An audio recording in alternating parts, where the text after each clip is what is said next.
बांग्लादेश को लेकर आई ऐसी खबर जो भारत को भी हिलाकर रख दिया। रातों रात भारत ने लिया बड़ा फैसला। अब बांग्लादेश भारत का कुछ नहीं उखाड़ पाएगा।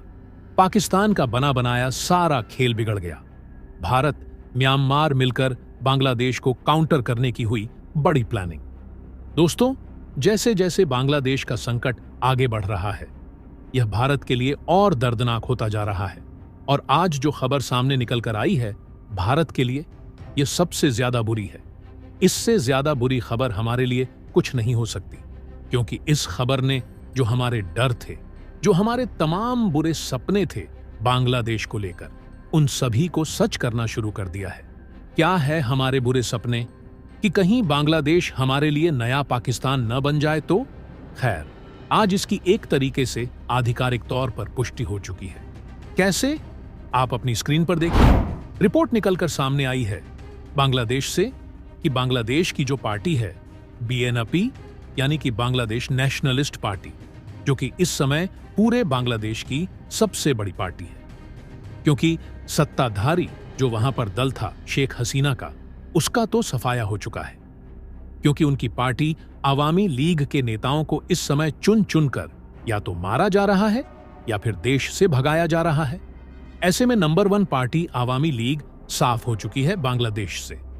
इसीलिए जो वहां पर नंबर 2 पार्टी थी, जो कि विपक्षी पार्टी भी थी बांग्लादेश के अंदर, वह थी बीएनपी, यानी कि बांग्लादेश नेशनलिस्ट पार्टी, जिसकी नेता हैं खालिदा जिया, और यह कट्टर भारत विरोधी पार्टी है।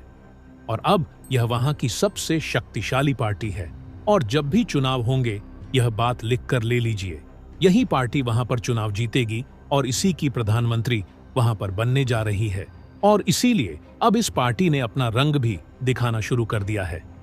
तो दोस्तों, पूरी खबर क्या है जानेंगे इस वीडियो में। लेकिन उससे पहले भारत और म्यांमार मिलकर बांग्लादेश को जो काउंटर करने जा रहे हैं, उसके लिए इस वीडियो पर एक लाइक तो बनता है। फटाफट वीडियो को लाइक कर दीजिए।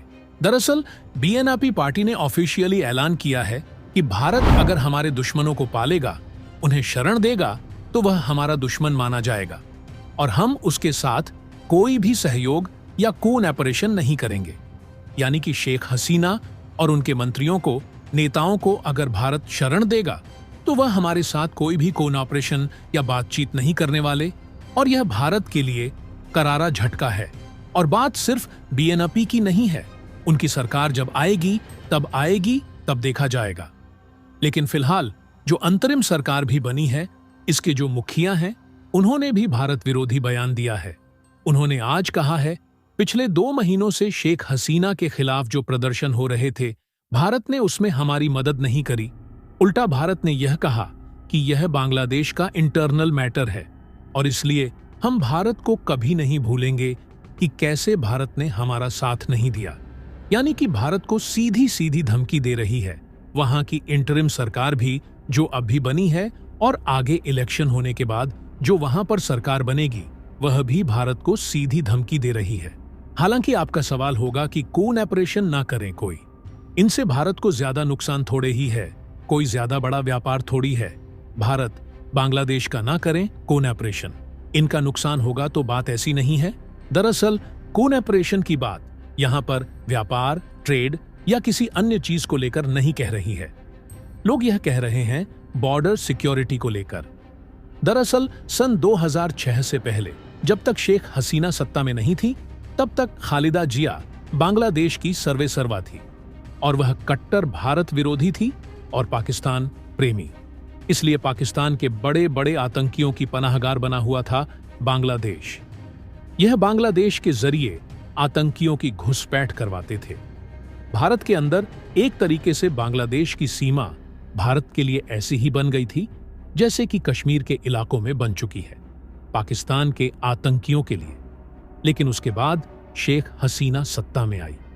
उन्होंने इस चीज पर लगाम लगाई और भारत विरोधी आतंकियों को देश से या तो भगा दिया या फिर उन्हें फांसी की सजा दे दी थी, जिससे कि बांग्लादेश की सीमा बहुत ज्यादा सुरक्षित हो गई थी। लेकिन अब बांग्लादेश में जो सत्ता में लोग आ रहे हैं, यह कतई भी भारत प्रेमी नहीं है, ना ही शेख हसीना के आधे भी हैं। ये बिल्कुल भारत विरोधी लोग हैं। और यह अभी तक सत्ता में ढंग से आए भी नहीं। उन्होंने भारत विरोधी बयान देना शुरू कर दिया है।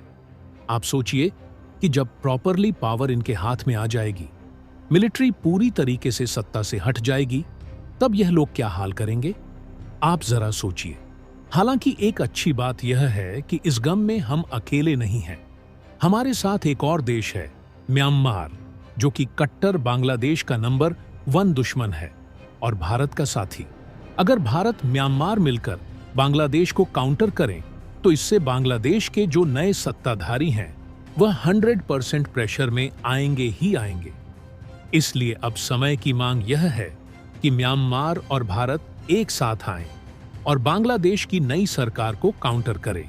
जिस दिन बांग्लादेश का संकट शुरू हुआ उसी दिन मैंने आपको बताया था कि शेख हसीना, जो बांग्लादेश की प्रधानमंत्री हैं, वो जितनी देर भारत में रहेंगी, भारत के खिलाफ उतनी ही ज्यादा नफरत बांग्लादेश में फैलाई जाएगी।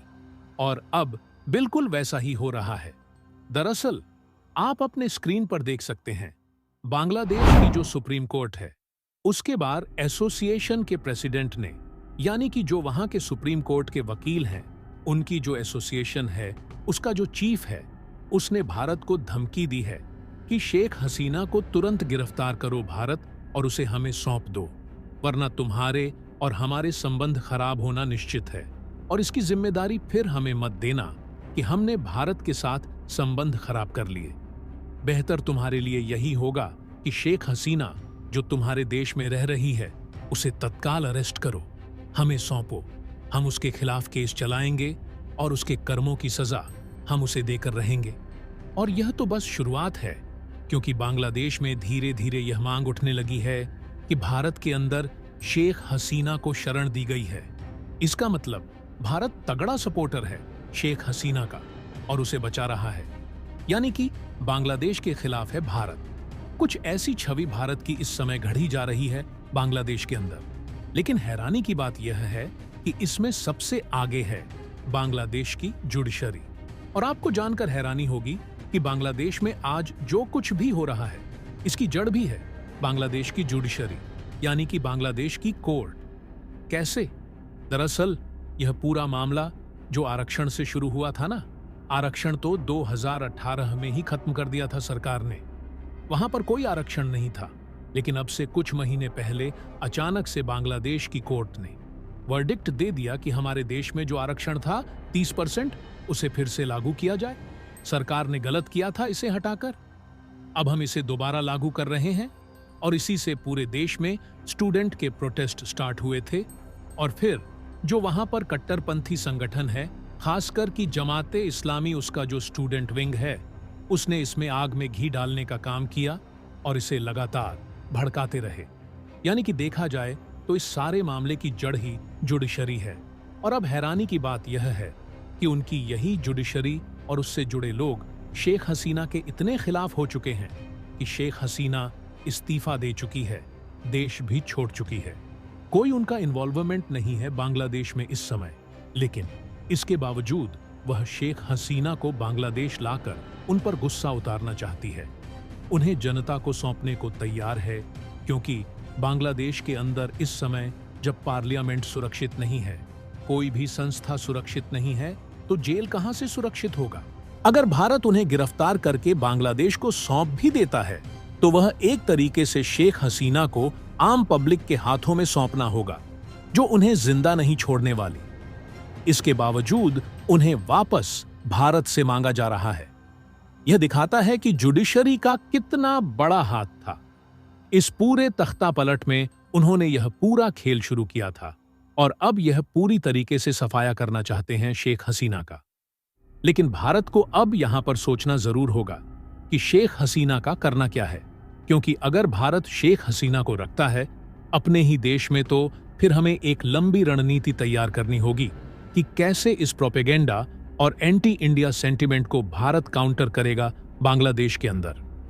और इसीलिए भारत के अंदर ही कई सारी आवाजें ऐसी उठ रही हैं कि शेख हसीना को देश से बाहर कर देना चाहिए, उन्हें ब्रिटेन या यूरोप भेज दें जबरदस्ती।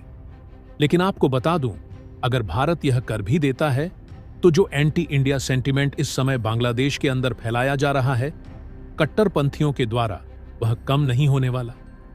इसीलिए मुझे लगता है अब चाहे हम शेख हसीना को भारत में रखें या भारत से बाहर भेज दें, मुश्किल से 19-20 का ही अंतर पड़ेगा। ज्यादा फर्क नहीं पड़ने वाला, क्योंकि एंटी इंडिया सेंटिमेंट को दबाकर फैलाया जा रहा है इस समय बांग्लादेश के अंदर। यही कारण है कि भारत इस समय उलझन में है कि क्या शेख हसीना को रखें या भेज दें। आपके अनुसार इस मामले पर हमें क्या करना चाहिए, कमेंट करके बताइएगा। तो दोस्तों, जय हिंद, जय भारत।